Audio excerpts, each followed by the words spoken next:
Prime eight 4 में। बिहार में आप जानते हैं चुनाव सिर पर हैं, ऐसे में हर राजनीतिक दल नई स्कीम और सौगात से जनता को लुभाना चाहता है, लेकिन ऐसी एक योजना को लेकर कांग्रेस विवादों में घिर गई है। पूरा मामला आपके सामने रखूंगा। आज अब एमपी में गजब की घटनाएं। अब एक और घोटाला सामने आया जहां स्कूल और छात्र सब कुछ फर्जी। क्या है ये पूरा मामला, देखिएगा ध्यान से। ब्रह्मोस पर शहबाज शरीफ के सलाहकार ने बड़ा कबूलनामा किया है। आखिर ब्रह्मोस ने कैसे दहशत मचा दी पाकिस्तान के इस नेता की जुबानी, आपको बताऊंगा। और बात होगी मराठी भाषा की, जिसको लेकर एमएनएस ने सियासी एजेंडा बनाया हुआ है। ये कितना जायज है भाषा के नाम पर बंटवारा, ये भी आपके सामने रखूंगा, सोचिएगा जरूर। लेकिन पहले जरा ये खबर देखिए। गुजरात के खेड़ा से भीषण आग की। बिहार कांग्रेस के अध्यक्ष राजेश राम ने इस अभियान की शुरुआत की, लेकिन इसके साथ ही कांग्रेस विवादों में आ गई, क्योंकि जो सैनिटरी पैड कांग्रेस बांटने जा रहा था उस पैड पर राहुल गांधी की तस्वीर लगी है और इसके बाद बीजेपी और आरजेडी ने इसे मुद्दा बना लिया। बीजेपी का कहना है कि सैनिटरी पैड पर राहुल गांधी का फोटो अशोभनीय है और ये कांग्रेस की मानसिकता को दर्शाता है। हम सैनिटरी पैड हर एक महिलाओं के लिए हम लोग महिला कांग्रेस के तरफ से उसके लिए भी हम लोग अभियान चलाने जा रहे हैं और लगभग हमारा जो लक्ष्य है 5 लाख महिलाओं तक इसको हम पहुंचाएंगे। कांग्रेसियों का ये मानसिक दिवालियापन है।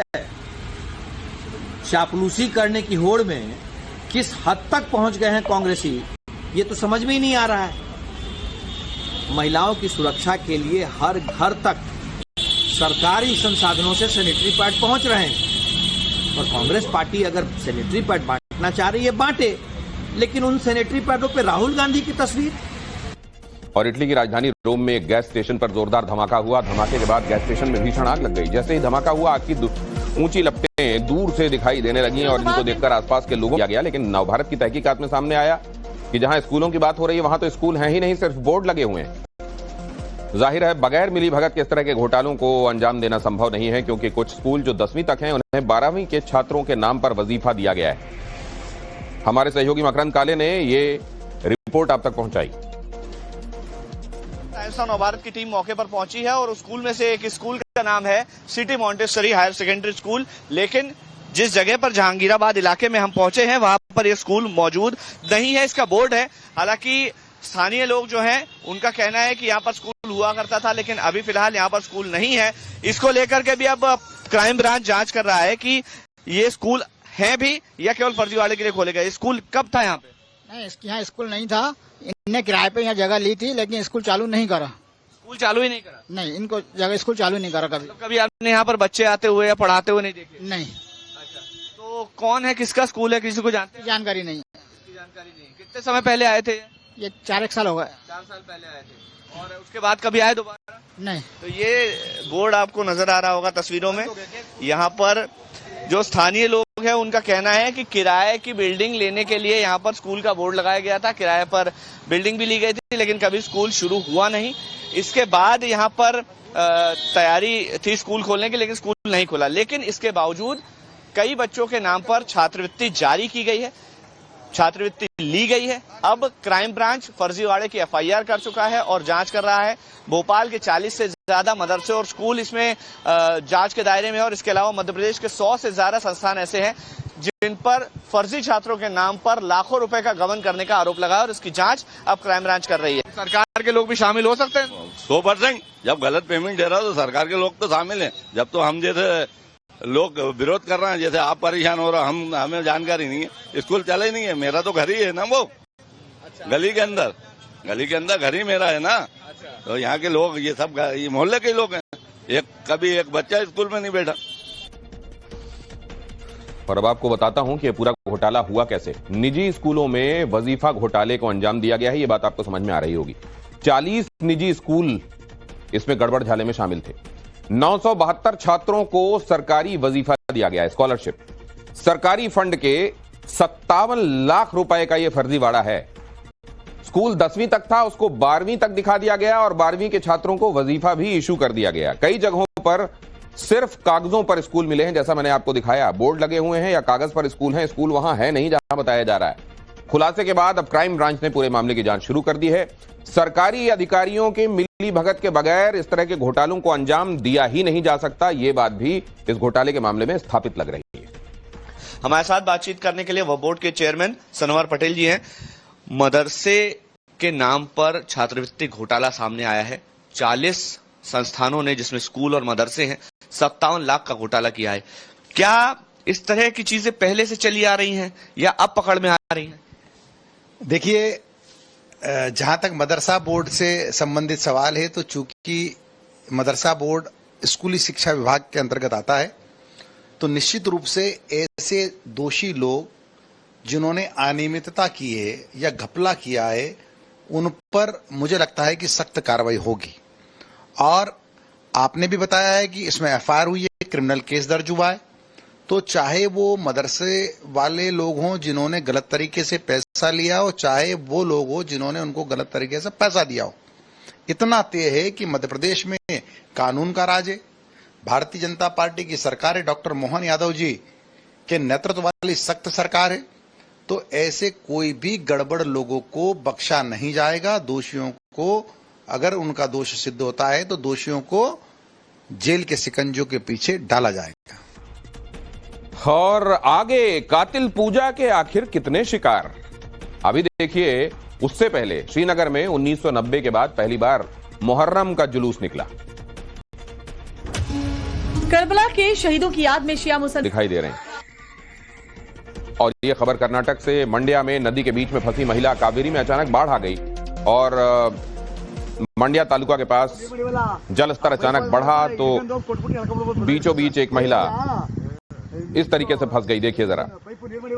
इसके बाद आनन फानन प्रशासन की टीमों को जानकारी दी गई। मौके पर पहुंची टीम ने भयंकर बाढ़ के बीच से महिला को रेस्क्यू किया। बाढ़ बारिश के कहर की अगली तस्वीर महाराष्ट्र से, जहां चौंका देने वाला वीडियो सामने आया है। मूसलाधार बारिश के बाद उफान पर नदी और नाले दिखाई दे रहे हैं और यहां भी देखिए अपनी जान को हथेली में लेकर लोग नदी नाले पार कर रहे हैं। ये गढ़चिरौली की तस्वीरें हैं। महाराष्ट्र के गढ़चिरौली में देखिए रस्सी बांध ली गई है ताकि नदी के करंट में लोगों के पैर नीचे से उखड़ ना जाएं और रस्सी को पकड़कर इस तेज बहते नाले को पार किया जा रहा है और कभी भी ये किसी दुर्घटना की वजह बन सकता है। राजस्थान में भी भारी बारिश हो रही है और इसकी वजह से जवाहर सागर डैम पानी से लबालब भरा हुआ है। सुरक्षा के चलते 5 गेट खोले गए डैम के और लगातार इससे पानी छोड़ा जा रहा है। डैम से लगे हुए इलाकों में लोगों को सावधान कर दिया गया है कि पानी भर रहा है और ऐसे में उनके घर डूब सकते हैं। राजस्थान के बूंदी में भी भारी बारिश हुई है और बारिश की वजह से हालात बिगड़ गए हैं। यहाँ तस्वीरों में आपको दिखाई दे रहा है वो डैम जिसकी बात मैं कर रहा हूँ, जिसके गेट खोले गए हैं। आसपास गांव वालों को अलर्ट किया गया है। डैम ओवरफ्लो हो रहा था, इस वजह से गेट खोलने पड़े। और यहाँ देखिए जरा ट्रैक्टर का रेस्क्यू करते हुए आपको तस्वीरों में हम दिखा रहे हैं। और अब बात उत्तराखंड की, जहां मुख्यमंत्री पुष्कर सिंह धामी ने अपनी सरकार के 4 साल पूरे किए और इस खास मौके पर विकास संकल्प पर्व का आयोजन किया जा रहा है। उत्तराखंड में सीएम धामी के कार्यकाल के 4 साल पूरे हुए हैं। मुख्यमंत्री धामी ने सरकार की उपलब्धियां गिनाई। उत्तराखंड में यूसीसी कानून लागू किया। उन्होंने कहा, हमने नक्सल रोकने के लिए कानून बनाया और उत्तराखंड में भूमि कानून बनाया गया। अवैध निर्माण के खिलाफ हमने कड़ी कार्रवाई की, धामी ने कहा। क्षेत्र के विकास को नई गति प्रदान करेंगी, विकास के एक नए मील के पत्थर के रूप में स्थापित होंगी। भाइयों बहनों, मैंने मुख्य सेवक के रूप में जब से कार्यभार संभाला है, तब से मैं जनता की आकांक्षाओं पर खरा उतरने का ध्येय लेकर संकल्पित होकर निरंतर प्रयास कर रहा हूं। हमारी सरकार ने आदरणीय प्रधानमंत्री श्री नरेंद्र मोदी जी से प्रेरणा लेकर गांव से लेकर शहरों तक, किसानों से लेकर युवाओं तक, मातृ शक्ति से लेकर श्रम शक्ति तक और व्यापारियों से लेकर कर्मचारियों तक प्रत्येक क्षेत्र और वर्ग के लिए कई नई योजनाएं बनाई हैं। और केवल योजनाएं बनाई ही नहीं है भाइयों बहनों, मैं आपको स्पष्ट बता देना चाहता हूं, योजनाएं बनाकर हमने योजनाओं को धरातल पर उतारा भी है। हरिद्वार में हेली सेवाओं के लिए हेलीपोर्ट का निर्माण करने के साथ ही नगर को जाम की समस्या से मुक्ति दिलाने के लिए पॉट टैक्सी के संचालन की कार्य योजना भी तैयार की जा रही है। इसके साथ साथ हर की पैड़ी से मां चंडी देवी तक रोपवे के निर्माण को हरी झंडी देना हो या लाल ढंग की बरसाती नदी में पुल के निर्माण के साथ ही झूला पुल बनाने की दिशा में कार्य किया जा रहा हो। हम देवनगरी हरिद्वार को एक विश्व स्तरीय शहर बनाने के लिए हर संभव प्रयास कर रहे हैं। भाइयों बहनों, देवनगरी हरिद्वार के लिए कांवड़ यात्रा और कुंभ का आयोजन अत्यंत महत्वपूर्ण आयोजन है और मैंने कल ही अपने सभी अधिकारियों से कांवड़ यात्रा संबंधित तैयारियों का जायजा लेते हुए यह स्पष्ट कर दिया है कि ये कांवड़ यात्रा वर्ष 2027 में होने वाला कुंभ का आयोजन भव्य, दिव्य और सुरक्षित और ऐतिहासिक होना चाहिए। इसमें किसी प्रकार की कोई ढील नहीं दी जाएगी। भाइयों बहनों, और बिहार में चुनावी हलचल तेज है। इस बीच लालू के लाल तेज प्रताप यादव भी अपने पिता की राजनीतिक विरासत को भाई तेजस्वी के साथ मिलकर आगे बढ़ाने में पूरी ताकत से जुट गए। हमारे सहयोगी साकेत कुमार ने उनसे एक्सक्लूसिव बातचीत की। हमारे साथ खुद तेज प्रताप यादव जी हैं। तेज प्रताप जी, बहुत बहुत स्वागत है। बहुत बहुत धन्यवाद आपको भी। तेज प्रताप जी, चर्चा बहुत हो रही है चूंकि वनवास आपको मिल गया 6 साल का, किस तरह से और क्यों इस तरह का फैसला लिया? वनवास हमको मिल गया तो भगवान ने गोल्डन चांस दिया है हमको, एक मौका दिया है कि पब्लिक के बीच में जाइए। पिताजी अक्सर ये कहा करते थे कि जब भी व्याकुल हो, कभी किसी घड़ी में फंस जाओ या कोई मुसीबत में पड़ जाओ तो अपने मालिकों के बीच में चले जाना। तो मालिक हमारी बिहार की जनता है, हम उनके बीच में जाएंगे, हम काम करेंगे। और जैसा कि पहले भी हमने कहा है कि हमारे अर्जुन जो हैं तेजस्वी जी हैं, तो पूरे तरीके से अर्जुन जो है हमारे तेजस्वी जी हैं। काम करना है, जनता के बीच में जाना है, और जो चुनाव आ रहा है उसमें उनको मुख्यमंत्री चेहरा घोषित करना है। लेकिन एक दिल में कहीं ना कहीं कष्ट तो होता है क्योंकि पिता के द्वारा जिस तरह से आपको पार्टी से निकाला गया, खुद उन्होंने ट्वीट करके ये जानकारी दी। लगता है पिताजी के जवान पे या उनके मस्तिष्क में सरस्वती का वास हो गया हो और भगवान का वास हो गया हो। भगवान ने ही हमें गोल्डन पीरियड, ये गोल्डन चांस, एक मौका भगवान ने ही मुझे देने का काम किया। लेकिन ऐसी परिस्थिति क्यों बनी तेज प्रताप जी? क्योंकि आप बड़े बेटे बनी हो। खैर, इन चीज़ों पे मैं अभी फोकस नहीं करना चाहता, ना मैं जाना चाह रहा हूँ, ठीक है, जो भी स्थिति बनी हो। लेकिन हम इतना जानते हैं कि अभी फिलहाल जो है हमको जनता के लिए काम करना है। आप षड्यंत्र की बात बराबर कहते रहे कि जो भी षड्यंत्र करे, षड्यंत्र हमारे साथ आज से नहीं होता है। षड्यंत्र हमारे साथ कई एक दिनों से, ना जाने कितने सालों से षड्यंत्र हमारे साथ होता है। लेकिन जब जब लोग षड्यंत्र करता है हमारे पीछे, वो खुद गड्ढा में गिरता है, कोई भी हो। क्योंकि जो सच्चा आदमी होता है भगवान उसका सुनता है। क्यों ऐसी परिस्थिति बनी? क्योंकि आप तो हंसमुख, हमेशा हंसते बोलते, अब लालू जी के स्टाइल में आपको लोग जानते हैं, तो फिर इस तरह से आपसे किसको ईर्ष्या? अब जिसको भी ईर्ष्या होगा, हो सकता है कि मेरा खुशी किसी को बर्दाश्त नहीं होता होगा। मेरा खुशी जो है किसी को बर्दाश्त नहीं होता होगा, जिसके कारण है कि सब को घबराहट होने लगता होगा, या ये दूसरा चीज वो माइंड सेट किए होगा, या ये जानता होगा कि हम दूसरा लालू यादव हम ही हैं, जमीन को पकड़ के रखते हैं। कोई हमारा जो गेट है, दरवाजा, कोई भी एंट्री कर सकता है, कोई भी आ सकता है। किसी को अपॉइंटमेंट ले करके 10 को पीए से फोन करवा करके अंदर नहीं ना घुसाया जाता है। या ना कोई पीए है ना कोई सीए। जिसको जनता दरबार लगाना, जनता दरबार में लगता है, सब आता है। गरीब गुरबा से लेकर हर एक तबके के लोग आते हैं। सब लोग एक समान होकर के हम लोग बैठते हैं सामने में। आपसे डर है किसी को? अब जिसको डर होगा वो जाने, जिसको डर होगा वही ना जाने। दुबक के घर में बैठा रहता होगा, सोशल मीडिया पे खाली लिखता होगा। क्योंकि आप तो शुरू से कहते हैं कि तेजस्वी अर्जुन है, मैं कृष्ण हूँ, तो फिर इसमें हम कहाँ बोल रहे हैं? तो फिर क्यों आपसे लोग को डर हो रहा है? ये सवाल। हम थोड़ी ना बोलेंगे तेजस्वी को हमसे डर है। कुछ ऐसे लोग होते हैं असामाजिक तत्व के लोग, जो इस तरीके का मानसिकता रहता है कि किस तरीके से घर द्वार को, परिवार को किस तरीके से तोड़ा जाए, पार्टी तोड़ा जाए। तो ये उसी मोटिव में लगे रहते हैं। कुछ कहे बगैर सब कुछ कहने की कोशिश कर रहे हैं तेज प्रताप। और आगे मध्य प्रदेश में सरकारी इंजीनियरों का नया कमाल, वो दिखाऊंगा आपको। लेकिन अभी पुतिन और ट्रंप में फोन पर क्या बातचीत हुई? रूस के राष्ट्रपति पुतिन ने और अमेरिकी राष्ट्रपति ट्रंप ने फोन पर बातचीत की। इस दौरान पुतिन ने कहा कि वो युद्ध का अंत चाहते हैं, लेकिन रूस अपने मुख्य लक्ष्य से पीछे नहीं हटने वाला। ट्रंप ने बातचीत के बाद कहा कि वो रूस से खुश नहीं है। बलोच कार्यकर्ता जिशान जहीर की हत्या के खिलाफ बलोच कार्यकर्ताओं ने खारान और कराची में जोरदार प्रदर्शन किया। जिशान एक दशक से अपने पिता की रिहाई की लड़ाई आवाज की गति से 3 गुना मैक 3 की स्पीड से चलती है और इसकी अधिकतम रफ्तार जो है वो 2.8 से 3 मैक के बीच में वेरी करती है। जमीन, हवा और समुद्र तीनों से फायर किया जा सकता है इसको। दुश्मन के रेडार में ये पकड़ में नहीं आती अपनी गति की वजह से, और 10 मीटर से 15 किलोमीटर तक की ऊंचाई पर यह उड़ान भर सकती है। और इसके बारे में कहा जाता है कि ये टेक्निक है फायर एंड फॉरगेट, मारिए और भूल जाइए, ये अपने लक्ष्य को भेद कर ही रहेगी।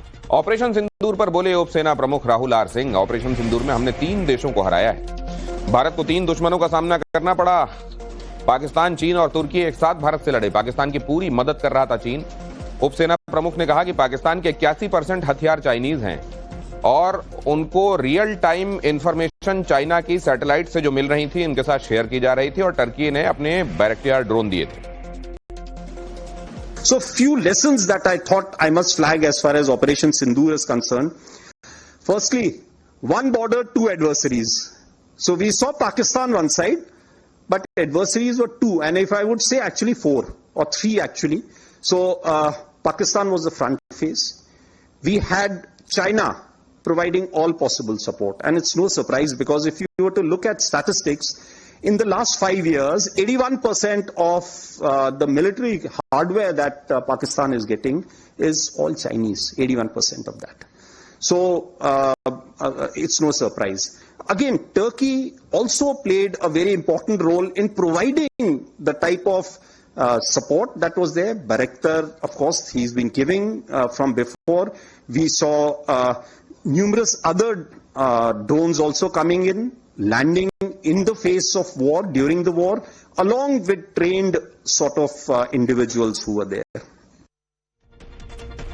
अगली खबर यह कि मध्य प्रदेश के भोपाल में 90 डिग्री के एंगल पर बने ब्रिज का विवाद अभी खत्म भी नहीं हुआ था कि अब भोपाल के सुभाष नगर फ्लाईओवर के डिजाइन पर सवाल उठ रहे हैं, और ऐसा इसलिए क्योंकि ब्रिज के बीच में एक डिवाइडर है जो एक के बाद एक हादसों का कारण बन रहा है।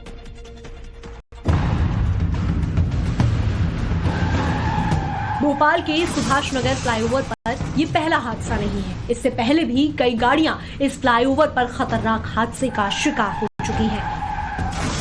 अब इस फ्लाईओवर पर हादसे क्यों हो रहे हैं, इसे समझिए इस वीडियो को ध्यान से देखकर।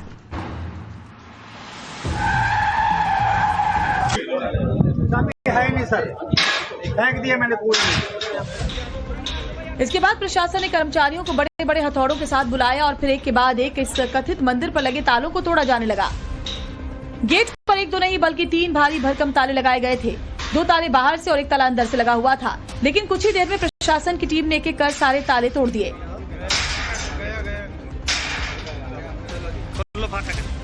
ताले तोड़ने के बाद प्रशासन की टीम अंदर घुसी और फिर एक के बाद एक इस कथित मंदिर के अंदर रखे इस कथित आचार्य की स्कूटी और गाड़ी को बाहर निकाला। साथ ही बाकी सामान निकालने को कहा, लेकिन कब्जा करने वाले शख्स ने इनकार कर दिया, जिसके बाद प्रशासन ने इस कथित मंदिर को सील कर दिया। लोग मिले थे, वीडियो बना रहे थे और इसको धार्मिक रंग देने की कोशिश करी जा रही थी। शौचालय ऐसा कुछ नहीं, यहाँ शौचालय है और शौचालय में तो वैसे भी मंदिर नहीं बनाना चाहिए। तो इसमें क्या कुछ सामान निकलवाया गया जी? इसमें से इनकी गाड़ी और स्कूटर को बाहर कर दिया है और सामान इनका अंदर है। छुड़वा लिया और इस पे सीलिंग की कार्रवाई की जा रही है। हमने प्रॉपर्टी अपने कब्जे में ले ली है। तो कितने टाइम से कब्जा किया हुआ था नगर परिषद ने? जी 10-12 साल से इन्होंने किया हुआ था। इसमें पहले भी इन्होंने यहाँ बीच में भी एक झंडा लगा के इसको धार्मिक रंग में डाल के कब्जा करने की कोशिश करी। हमने वो भी कब्जा बीच में छुटवाया था पहले। बताया जा रहा है ये जमीन कैथल नगर परिषद के सार्वजनिक शौचालय की थी, लेकिन धर्म की आड़ में इस शख्स ने पिछले 10-12 साल से इस पर कब्जा कर रखा था और जब प्रशासन की टीम एक्शन के लिए पहुंची तो आरोपी मंदिर से जुड़ा कोई दस्तावेज नहीं दिखा पाया। यूपी में खाकी दागदार हुई है। जो रक्षक थे और जिन पर बेटियों की सुरक्षा की जिम्मेदारी थी वो भक्षक बन गए।